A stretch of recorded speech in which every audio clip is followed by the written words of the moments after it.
Hello, coming to you from the corner of Morris and Queen. This is Atlantic News Podcast. My name is Chris Green. I'm the owner of Atlantic News. The Atlantic News, which is not the news outlet on television, but the last newsstand in town.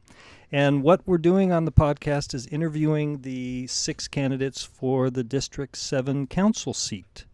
The voting starts tomorrow. A little bit of information on the voting, and I'll include the link on our site if you need to access this.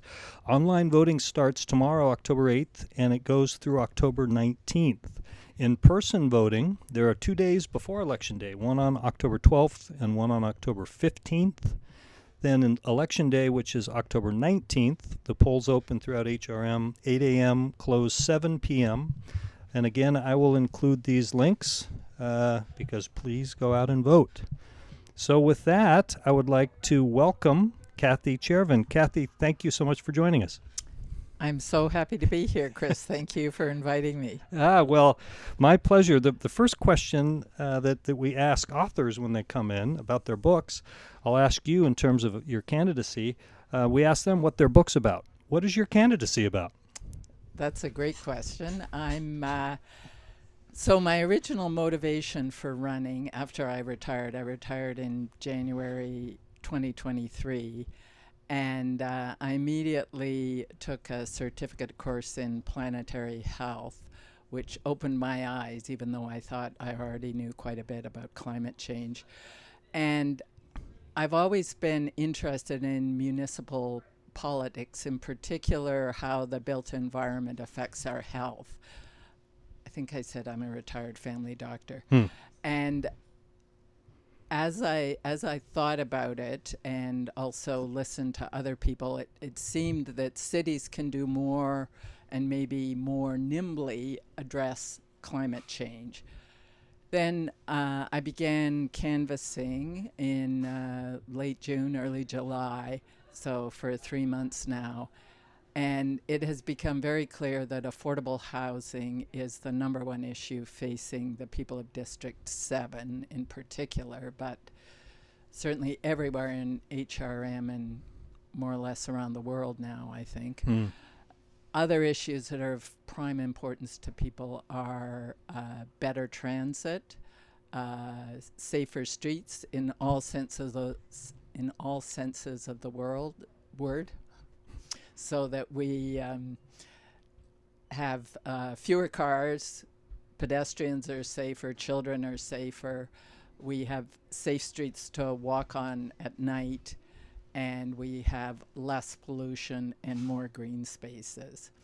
Then finally, I would say part of my campaign is about the way I've always worked, which is believing that everyone's voice is of value, and what I've heard it expressed as everyone has a piece of the truth.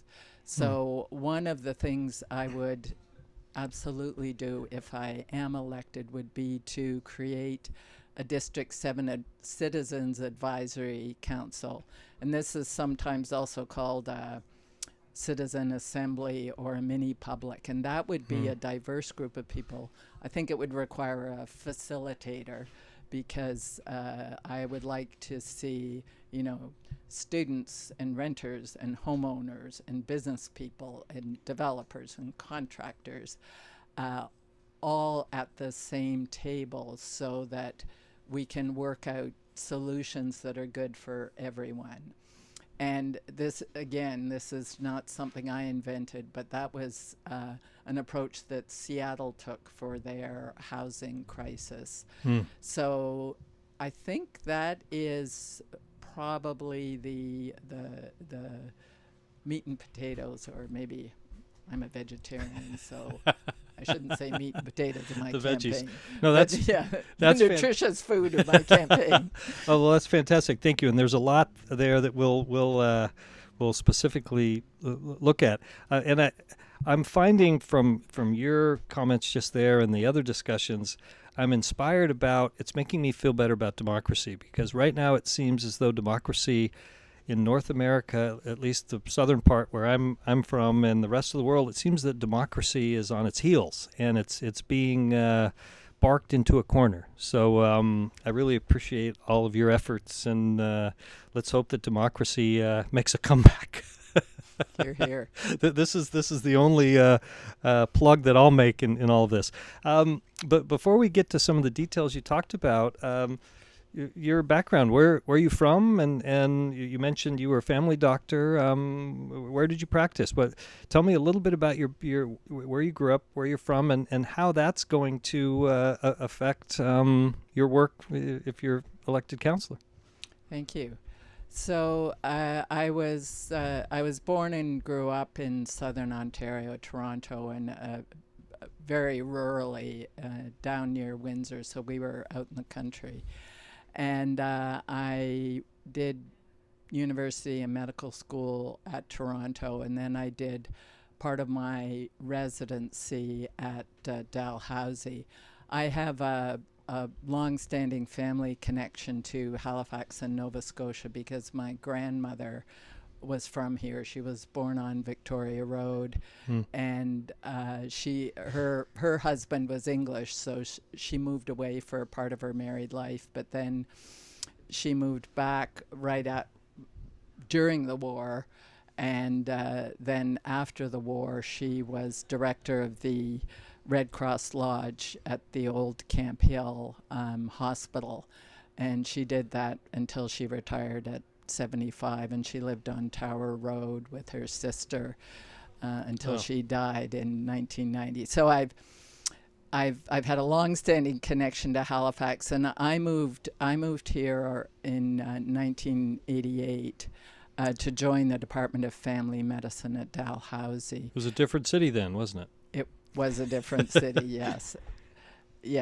Although there's still a lot of the Halifax that I fell in love with when my grandmother was here. Nice. There's a lot of that's still here. So well, it's good to hear. I've only been here 1 year, but yes, nice. So yes, 1988, I moved here, and my younger child was born here, and my practice was the Dalhousie Family Medicine teaching practice. There's also the student health, which is not where I worked, but our office, clinic office for many years was in the Abbey Lane.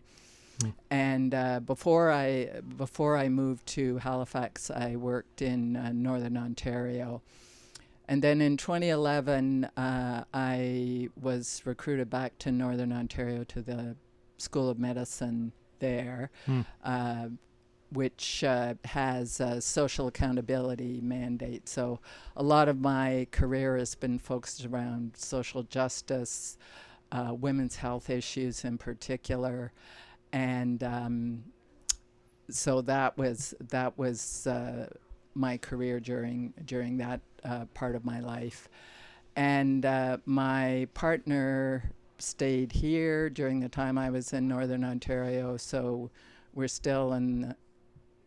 I'm still, because he died 3 years ago, but I'm still in the house on Vernon Street that we moved into in 1998.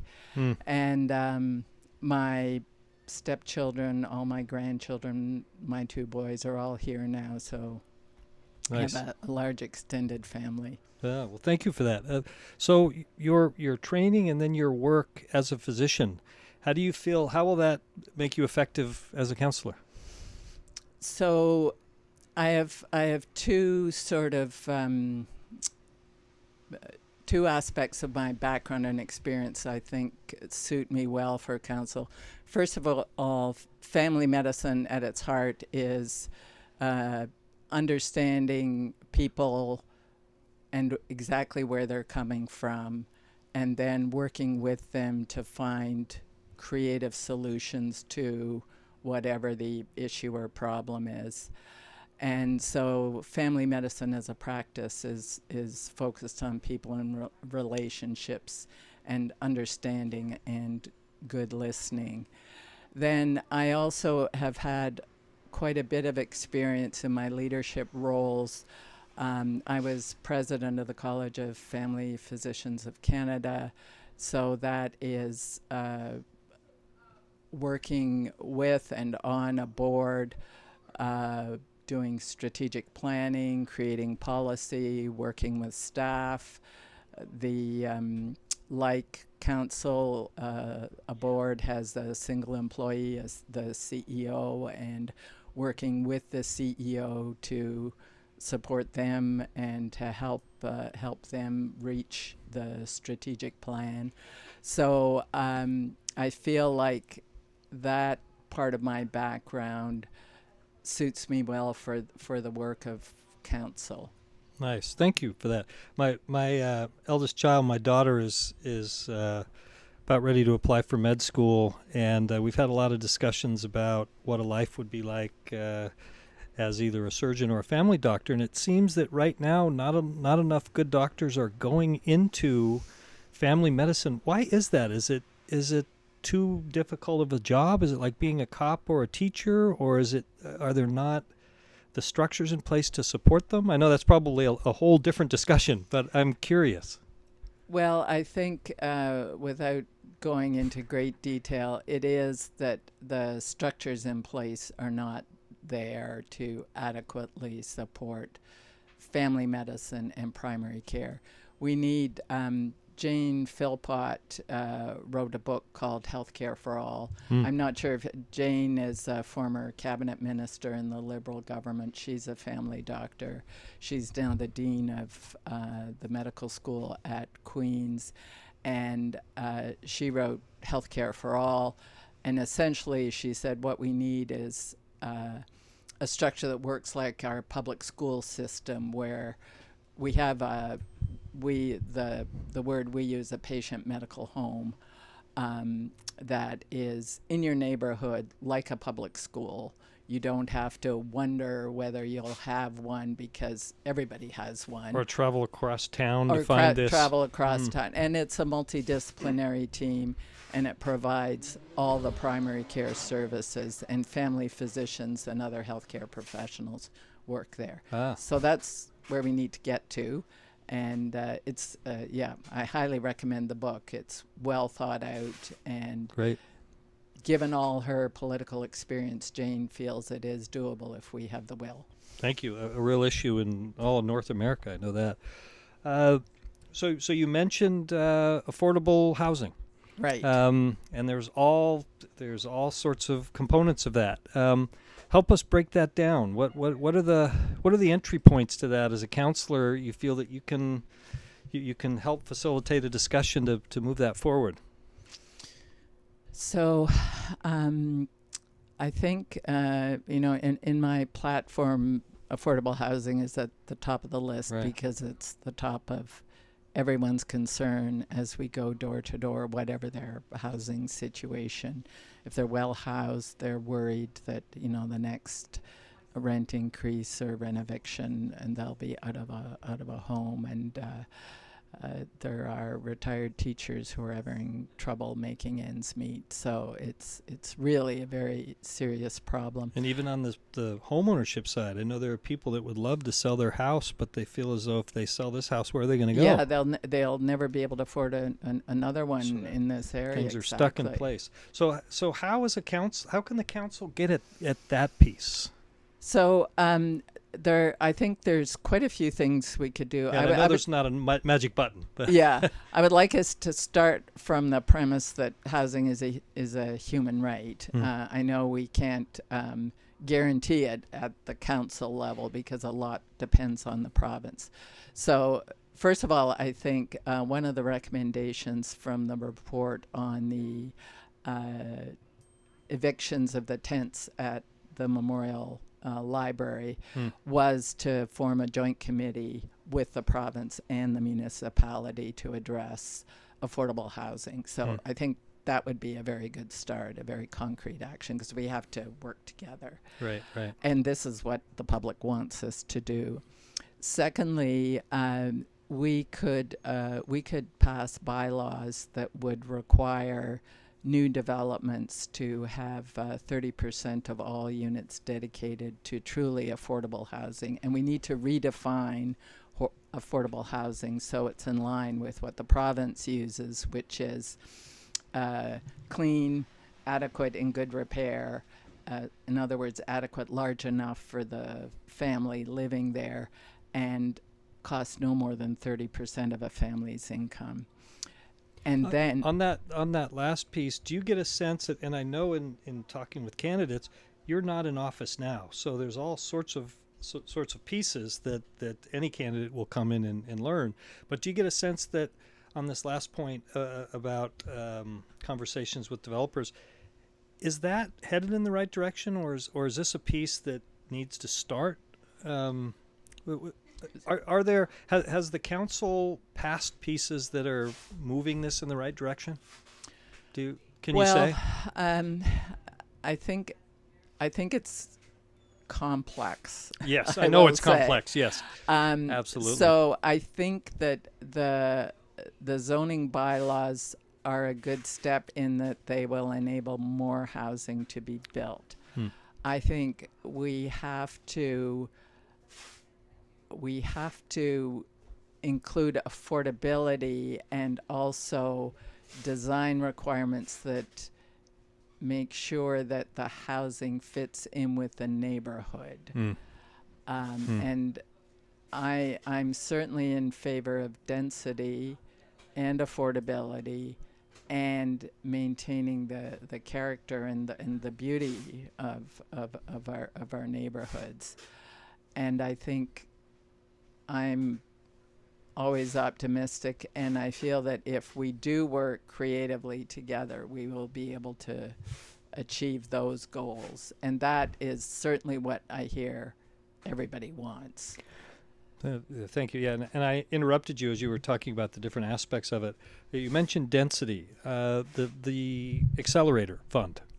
The accelerator fund addressed density, and that seems to be now what's driving the discussion. I don't know if I have that correct or not, but tell me where are we with the accelerator fund, and is this piece helpful in moving us towards affordable housing? And when I say the accelerator fund, this discussion that went on, from what I understand, the council passed that opens up, that changes the zoning so there can be more density. Well, and I know it's a complex yes. issue, but I guess the question is, if you come into office, what do you do with the accelerator fund? Does this drive us? Is this something that has to be tweaked? Is this depend upon the particular area of the city we're talking about? Or can you say? So I think it's hard for me to say exactly what we can and will do once the new council is in place. And I think that I'm not sure I have much to add beyond what I already said, in that yes, the Housing Accelerator Fund enables us to increase the density in District 7 and other places. I think that's not the only answer, and I think so.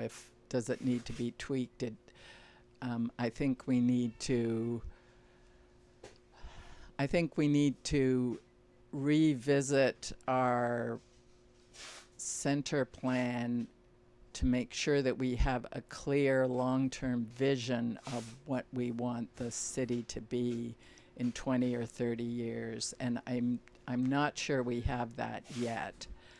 And the center plan, which has been quite modified by the Housing Accelerator Fund, I think we need to go back to having a vision that now will, of course, include whatever's gone on with the accelerator fund. So that's possible in your understanding, that the new council can look at this accelerator fund, which has in many instances replaced the plan which was worked on for so long, but the accelerator fund now drives it, but there is room for the council to say, okay, this is how we're going to implement it. Do I have that right? Or I mean, I think council needs to have a clear vision of what kind of city and what kind of region we want to have. Like, I've heard some really good ideas on the doorstep around building, and I think this is also part of the regional plan, but building complete communities outside of the downtown, so that not everybody has to always travel to the peninsula and downtown to work, to shop, whatever. Which will help with the traffic Yeah, situation, less cars coming in and out of the city. right. A positive. And also for the climate, which I said at the beginning is Yes. really important. If people are able to walk to most of what they need, whether that's food, daycare, shopping, schools, employment, if those are close by within their neighborhood and their community, then we need to drive around in our cars less. Right. You mentioned the idea of the need for density, particularly in District 7, but then also this important notion of retaining the unique quality that makes Halifax a unique city. There are plenty of ports, as we all know, that people can take a cruise ship in, and they look at the port, and they all kind of look the same. But so, how does a city like Halifax, one of the oldest cities in North America, is it possible? I imagine it's possible to retain that uniqueness while still moving forward to absorb all the people that are moving here and increase density. Are these mutually exclusive, or as a councillor, how do you frame that discussion? So I think we need to, we have many beautiful heritage properties that need protection and support. Like, I've come across so many older buildings that are falling apart because they've just been left to deteriorate. And my understanding is, and I could be wrong, but that if someone buys even a designated heritage property, they can just wait for a year and then they can tear it down. So that's so I think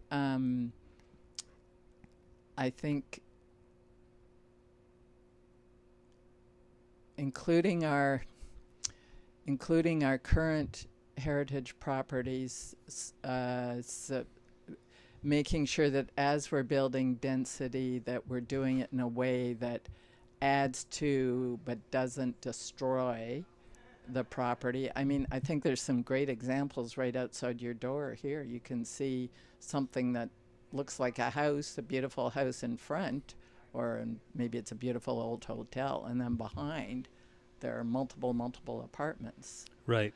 So I feel like yes, and then my grandmother lived in a quadruplex that was built in Victorian times. There were 4 apartments on Tower Road, and so that's an example of something that has much more density than a single family house, but it still fits in well with a neighborhood. And that, and the backyard suites and the internal renovations, and there's so many ways that it could be done in our older neighborhoods. And then when we are building new buildings, they should be in line with the character of the neighborhood, and or beautiful in a different way would be my thinking. Right.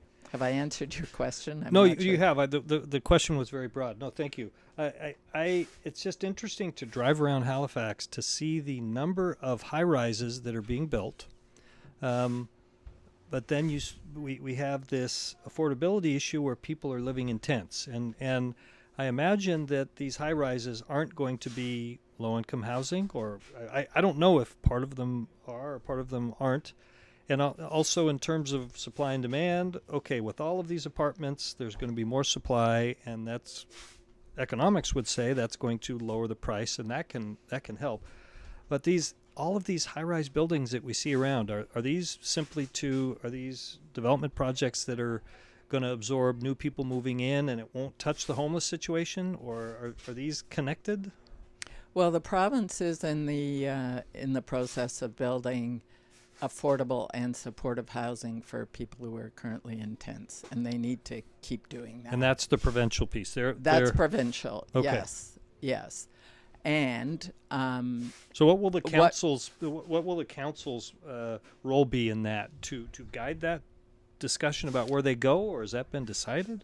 well, it's Max Chauvin is the director of homelessness and housing at HRM, and he's been working very closely with the homeless people and the province. So so again, the municipality and the province ideally work together. And there's a path here to solve this immediate homeless problem that we see with the tents. Well, it's I don't know how immediately it's going to happen. I'm not sure exactly when. My understanding is, and I don't know the exact answer to this, but that it will be over the next number of months that these new units are coming online.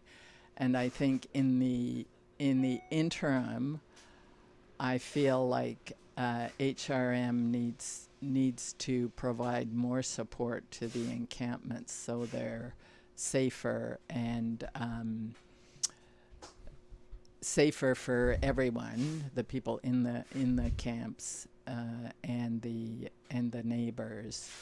And I feel like I'm not sure exactly what that looks like. I have some ideas about making sure that there's a designated point person for each encampment who earns the trust of the neighbors and the people in the encampment to make sure rules are followed, and that we limit the number of tents in any given area to the number that can be safely supported on that amount of land. And another piece that I've learned is that there are many, apparently more than at least 19 different organizations supporting homeless people, and some coordination among those could be helpful. Council could certainly help facilitate those discussions. Yes. And then we also need to prevent homelessness by, and then again, a lot of this is the province, again, whether it's rent control or ending fixed term leases, or we could now, council does have responsibility for landlords and the state of buildings.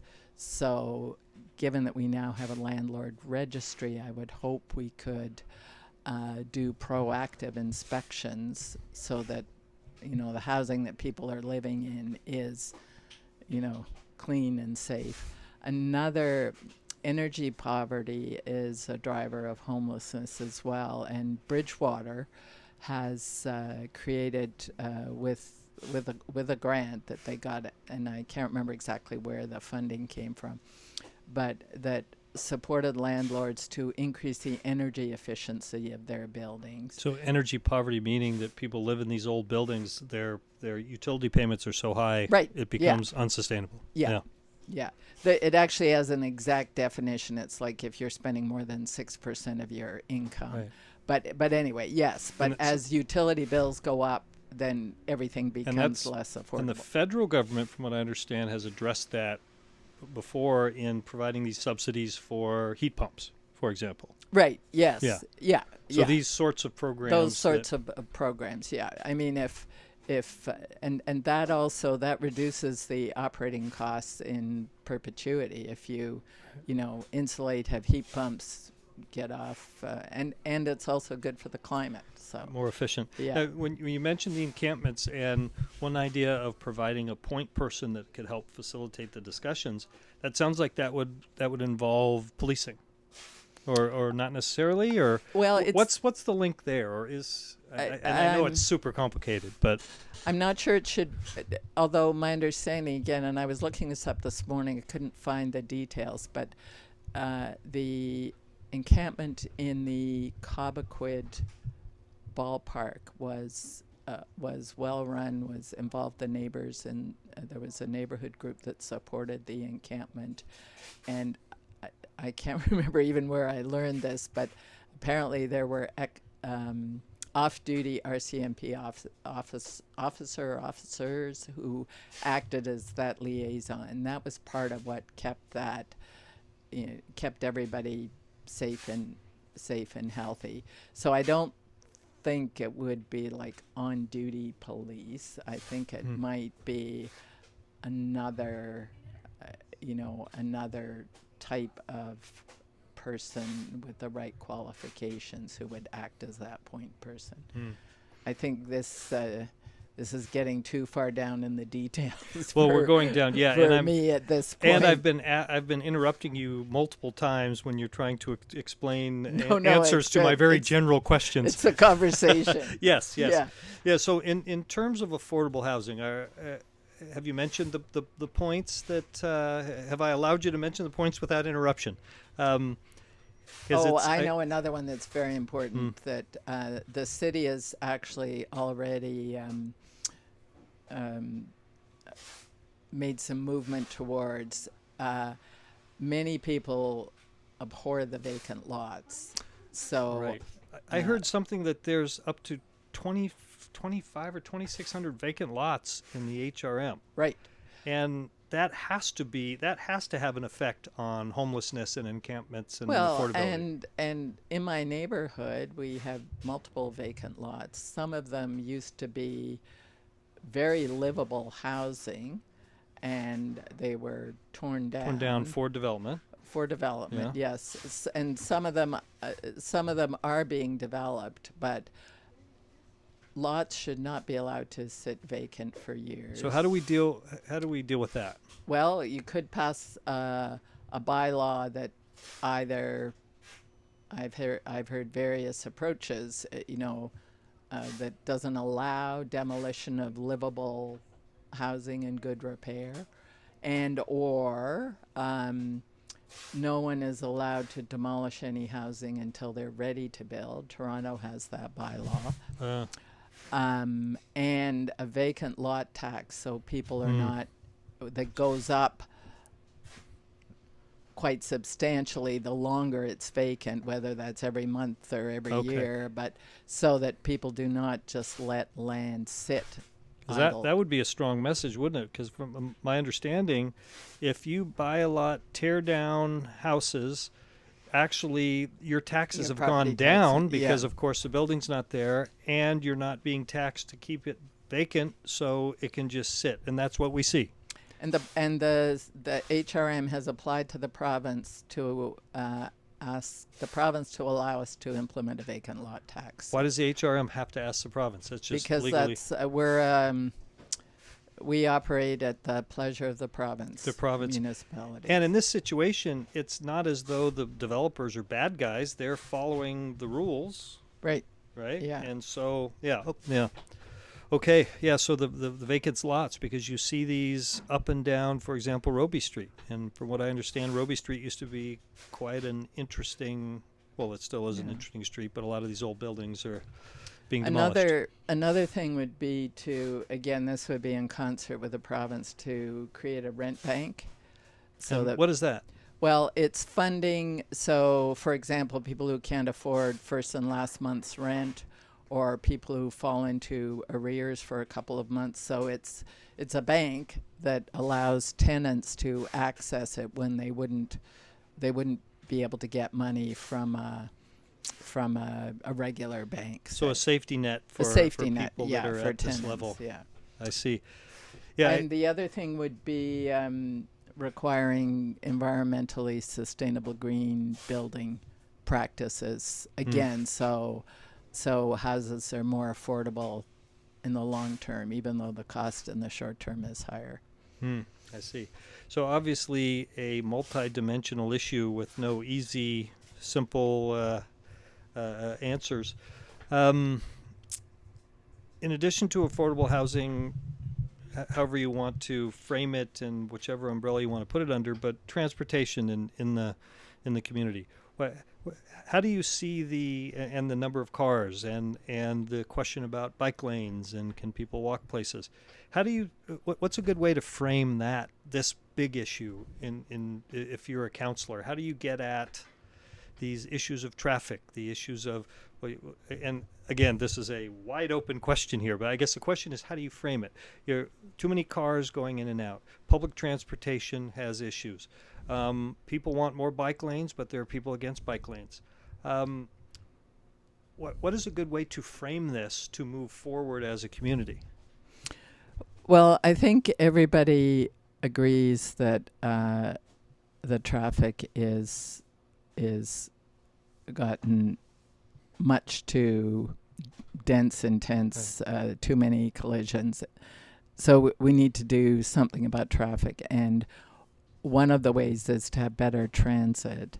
I think what we talked about earlier is having fewer people coming to the peninsula because they're If you living outside. Develop Yes. the suburbs. So if people in Dartmouth or people in Bedford or people in Spryfield have facilities and ways to communicate. Or even further out, yes. Right, or Yeah. Tantallon or wherever.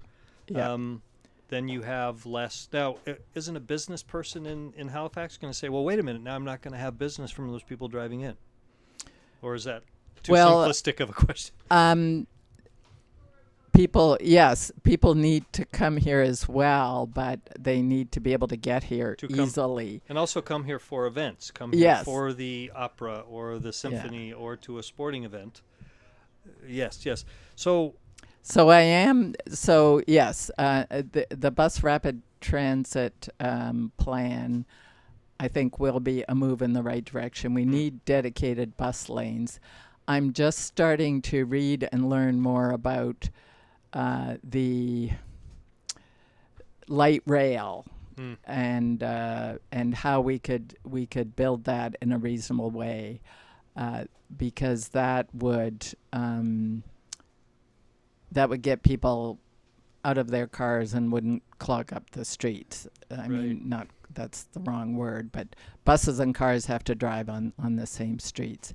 One fairly immediate thing we could do that was actually proposed by the Downtown Business Association is if we could establish a free downtown loop shuttle that would go every 10 minutes, say, and if it could also serve the hospitals and universities and then the transit hubs, then that's something that whenever I mention that to someone, they really respond to it as if it's a good idea. And as I say, it was proposed by the Downtown Business Commission. It would be good for business and good for traffic and good for the climate. And that would affect this particular district because that loop might be something that goes from the hospitals into downtown, maybe as far out to, I don't know where, but something that is just constantly running so people don't have to drive. Yeah. And I know that when I drive to pick up my wife,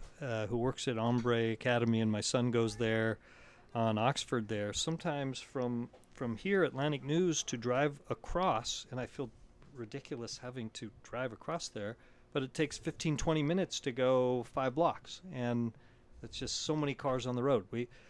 We're lucky enough to live in a city where people want to move here. This is a positive. Yeah. But those people bring 1 or 2 cars, don't they?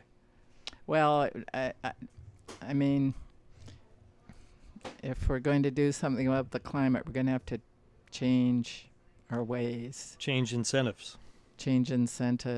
And I think, too, the other thing with the bike lanes is at the moment they're not connected in a reasonable network, and people.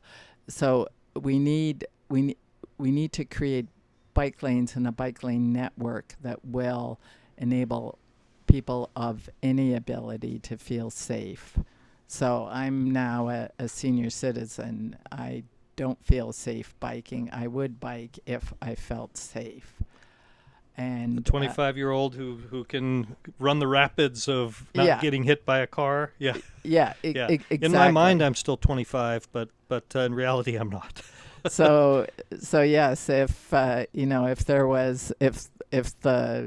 your wife could catch the loop shuttle, or if there was a clear bike lane that could easily be ridden between Armbray and here, Right, then, yeah.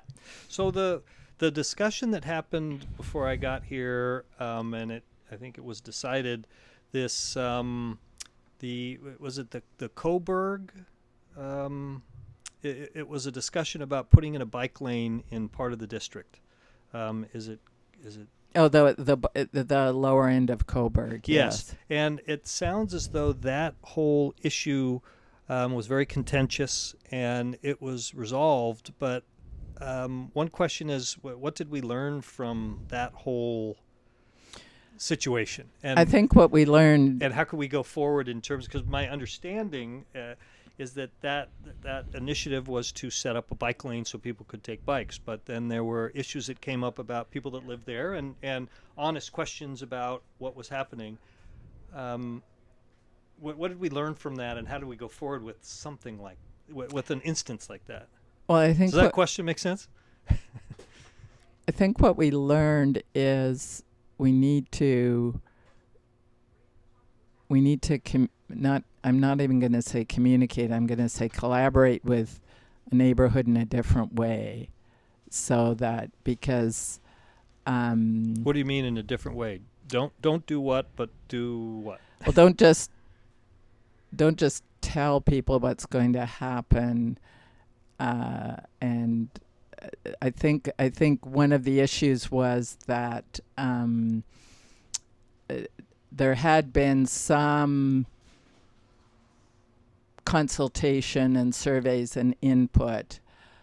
Maybe not everyone who would be directly affected was able or knew that they should or could be giving input. And then when it was implemented, it took a lot of people by surprise at the time.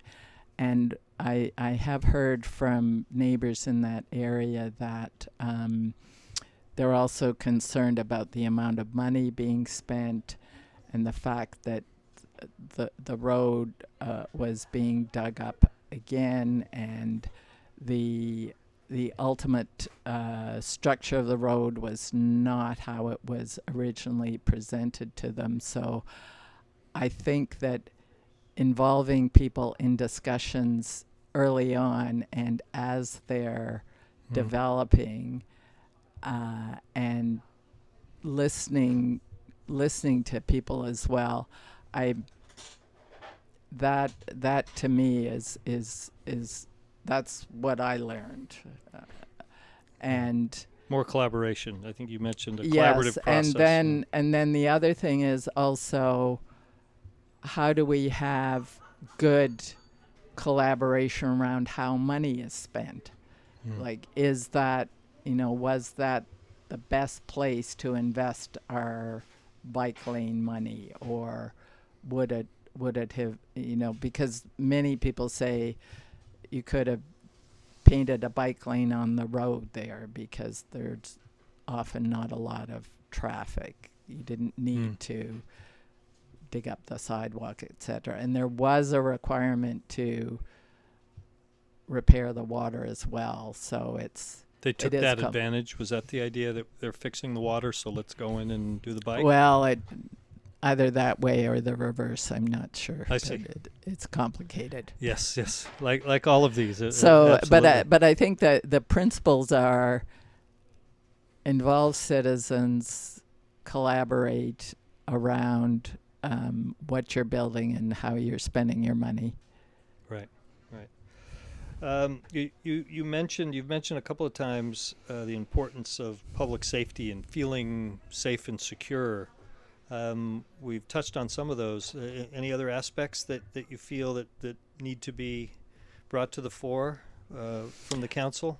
Well, I know that when I met with Sue Utek, the head of the Spring Garden, Business Association, she felt that it would be very helpful to have a police officer on the beat, in the old-fashioned way, not in Just a car. Visible, where you see somebody, you get to know this person. You get to know that. Yeah, I think that's Right. the community level policing where yes, the police know the people on the street and the business owners, and the people on the street know the police officer, and it just Relationships are built. This Yeah. seems to be the best. Now, societies move away from that because it's too expensive, I imagine. Well, and